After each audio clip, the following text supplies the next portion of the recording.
ಸಾಮಾನ್ಯವಾಗಿ ಡಿಸೆಂಬರ್ ತಿಂಗಳು ಬಂತಂದ್ರೆ ಚಳಿ ಇರುತ್ತೆ. ಆದ್ರೆ ಈ ಬಾರಿ ಮಾತ್ರ ದರ್ಶನ್ ಅಭಿಮಾನಿಗಳಿಗೆ ಫುಲ್ ಬಿಸಿ ಬಿಸಿ.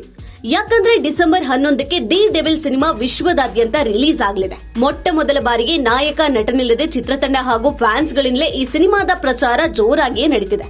ಆದ್ರೆ ಡಿಸೆಂಬರ್ 2ರಂದು ನಡೆದ ಈ ಸಿನಿಮಾ ಸುದ್ದಿಗೋಷ್ಠಿಯಲ್ಲಿ ದರ್ಶನ್ ಪತ್ನಿ ವಿಜಯಲಕ್ಷ್ಮಿ ಭಾಗಿಯಾಗದೆ ಇರುವುದು ಫ್ಯಾನ್ಸ್ ವಲಯದಲ್ಲಿ ಹಲವು ಅನುಮಾನಗಳಿಗೆ ಕಾರಣವಾಗಿದೆ. ನಟ ದರ್ಶನ್ ಜೈಲು ಸೇರಿದ ಮೇಲೆ ದಿ ಡೆವಿಲ್ ಸಿನಿಮಾ ಬೆನ್ನಿಗೆ ನಿಂತವರು ವಿಜಯಲಕ್ಷ್ಮಿ. ಆದ್ರೆ ಇದೀಗ ಇದೇ ಸಿನಿಮಾದ ಪ್ರೆಸ್ ಮೀಟ್ ನಲ್ಲಿ ಅವರೇ ಇಲ್ಲ ಅಂದ್ರೆ ಹೇಗೆ? ಜೊತೆಗೆ ದರ್ಶನ್ ಸಹೋದರ ದಿನಕರ್ ತೂಗುದೀಪ ಸಹ ಕಂಡಿಲ್ಲ. ಈ ಬೆಳವಣಿಗೆಗಳು ಅಚ್ಚರಿ ಮೂಡಿಸಿವೆ. ಇನ್ನೇನು ಮುಂದಿನ ವಾರ ಡೆವಿಲ್ ಸಿನಿಮಾ ರಿಲೀಸ್ ಆಗಲಿದೆ. ಇತ್ತ ಅತ್ತಿಗೆ ಹೀಗ್ಯಾಕೆ ಮಾಡಿದ್ರಿ ಎಂದು ದರ್ಶನ್ ಫ್ಯಾನ್ಸ್ಗೆ ಬೇಸರ ಆಗಿರೋದಂತೂ ನಿಜ. ಹಾಗಾದ್ರೆ ವಿಜಯಲಕ್ಷ್ಮಿ ದಿ ಡೆವಿಲ್ ಇವೆಂಟ್ಗೆ ಬಾರದೆ ಇರೋದಕ್ಕೆ ಕಾರಣ ಏನಿರಬಹುದು? ಆ ಅಸಲಿ ಕಾರಣವನ್ನ ಸ್ವತಃ ನಿರ್ದೇಶಕ ಪ್ರಕಾಶ್ ವೀರ್ ಬಿಚ್ಚಿಟ್ಟಿದ್ದಾರೆ. ಅದಕ್ಕೂ ಮೊದಲು ಡೆವಿಲ್ ಚಿತ್ರದ ಪ್ರೀ ರಿಲೀಸ್ ತಯಾರಿಯ ಕೆಲ ಇನ್ಸೈಡ್ ವಿಷಯಗಳನ್ನ ನೋಡ್ಕೊಂಡು ಬರೋಣ. ಪ್ರಕಾಶ್ ವೀರ್ ನಿರ್ದೇಶನದ ಸಿನಿಮಾ ಅನ್ನೋ ವಿಶೇಷಣದ ಜೊತೆಗೆ ದಿ ಡೆವಿಲ್ ತೆರೆ ಕಾಣುತ್ತಿದೆ. ಸಿನಿಮಾ ಪ್ರೇಕ್ಷಕರ ಪಲ್ಸ್ ಅರ್ಥ ಮಾಡಿಕೊಂಡಿರೋ ಪ್ರಕಾಶ್ ಡೆವಿಲ್ ಸಿನಿಮಾವನ್ನ ಅದೇ ರೀತಿಯಲ್ಲಿ ಹೆಣೆದಿರುವಂತೆ ಮೇಲ್ನೋಟಕ್ಕೆ ಕಾಣ್ತಾ ಇದೆ. ತುಂಬಾ ವರ್ಷಗಳ ಬಳಿಕ ನಟ ದರ್ಶನ್ ಈ ಸಿನಿಮಾದಲ್ಲಿ ದ್ವಿಪಾತ್ರದಲ್ಲಿ ಕಾಣಿಸಿಕೊಳ್ತಿದ್ದಾರೆ. ಈಗಾಗಲೇ ಬಿಡುಗಡೆ ಆಗಿರೋ ಗ್ಲಿಮ್ಸ್ ಮತ್ತು ಹಾಡುಗಳು ಫ್ಯಾನ್ಸ್ಗೆ ಫುಲ್ ಕಿಕ್ ಕೊಟ್ಟಿವೆ. ದರ್ಶನ್ ಅವರ ಖಡಕ್ ಲುಕ್, ಮಾಸ್ ಡೈಲಾಗ್ ಮತ್ತು ಭರ್ಜರಿ ಆಕ್ಷನ್ ಝಲಕ್ ಮೋಡಿ ಮಾಡಿವೆ.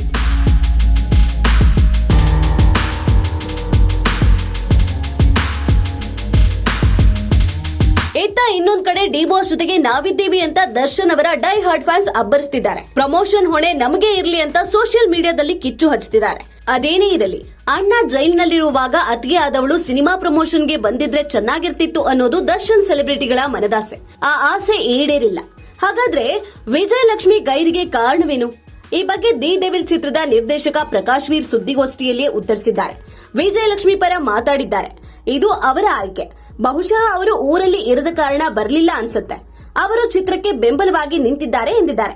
ಕಾರಣ ಏನೇ ಇದ್ರೂ ವಿಜಯಲಕ್ಷ್ಮಿ ಅವರ ಅನುಪಸ್ಥಿತಿ ಮಾತ್ರ ಅಭಿಮಾನಿಗಳಲ್ಲಿ ಬೇಸರ ಮೂಡಿಸಿದೆ. ಒಟ್ಟಾರೆಯಾಗಿ ಹೇಳೋದಾದ್ರೆ ಡಿಸೆಂಬರ್ 11ಕ್ಕೆ ರಿಲೀಸ್ ಆಗಲಿರೋ ಡೆವಿಲ್ ಸಿನಿಮಾ ಡಿ ಬಾಸ್ ಅಭಿಮಾನಿಗಳ ಪಾಲಿಗಂತೂ ಹಬ್ಬ ಎನ್ನಬಹುದು. ಈಗಾಗಲೇ ಟೀಸರ್ ಹಾಡುಗಳ ಮೂಲಕ ಸಖತ್ ಸೌಂಡ್ ಮಾಡ್ತಿರುವ ಈ ಸಿನಿಮಾ ಬಾಕ್ಸ್ ಆಫೀಸ್ ನಲ್ಲಿ ಧೂಳೆಬ್ಬಿಸುತ್ತಾ ಕಾದು ನೋಡಬೇಕು.